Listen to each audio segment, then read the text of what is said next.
Victor. You had good wins against Rye House in the Cup, didn't you? And then victories against Somerset and Poole.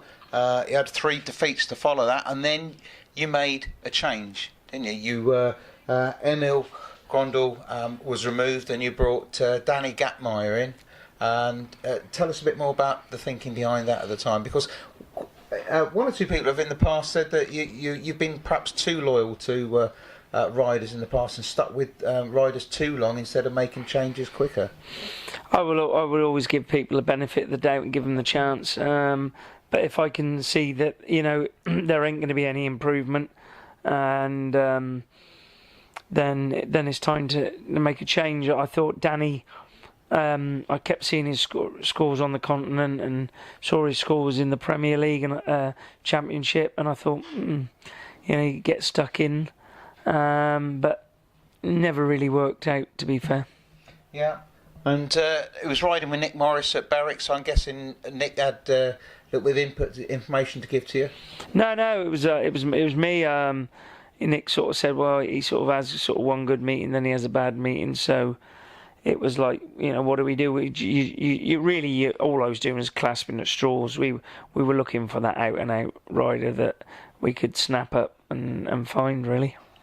Now, Thursday the 15th of June, that should be etched in your memory, famous night, because it was the start of your 17 meeting unbeaten run. I think you beat Rye House at home 50-42. Can you remember that meeting at all? And can you remember thinking, well, I guess you wouldn't have thought at the time that we can go on a run here, but for some people that was that magical turning point. I mean, I remember the meeting vaguely, and I know we started off a bit slow, and it was rather close up till about heat 9, something like up to about heat 9, and I think then we sort of turned the screw and we got away from him and won comfortably in the end. But no, you can't, looking back at it now, you can't say, well, that was the time when it all started and it was all going to be like that. It was, to me, it was just a win that we were desperately in need of. Tuesday 11th of July, you then made another change, and Danny Gatmeyer had only been there a few weeks, was removed from the side, and you brought Thomas Musilak in, who I believe he'd been out in Poland watching one of the Grand Prix, and one thing led to another, and you ended up signing him. Turned out, arguably, signing of the season. Yeah, along with David Bellego, I think. Obviously Tobias. It was the World Cup when we was out there with Team GB, and we went out there with the World Cup. My boss was out there, Terry Russell, so we both went out there and spoke to Tobias, who lives in Lejno. We've got a very good relationship with, and we met him at the hotel, done a deal, and then we had a few scary moments because his club weren't going to release him for and we were struggling to get his release from Poland, but eventually they did it, and as I say, the rest is history. He's come in, and whilst he certainly turned our season, but along with him and Bellego, they certainly were the standouts.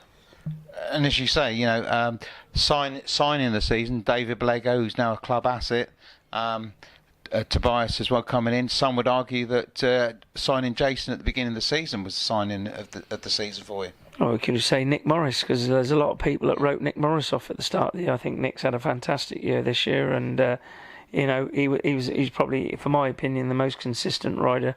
He was there week in, week out, and he never let us down, really. You had a meeting in that run of 17 where I think you won by 1 point away at Leicester. The unbeaten run almost disappeared. Was you beginning to think at that stage that it was a little bit of extra pressure to keep this unbeaten run going, and all the things that the fans were saying?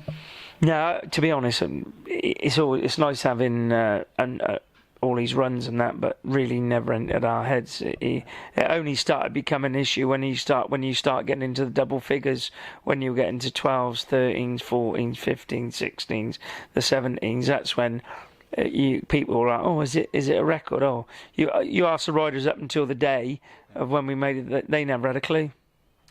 And what do you put that run down to? A great team spirit and everybody tuning into what you're trying to say to them?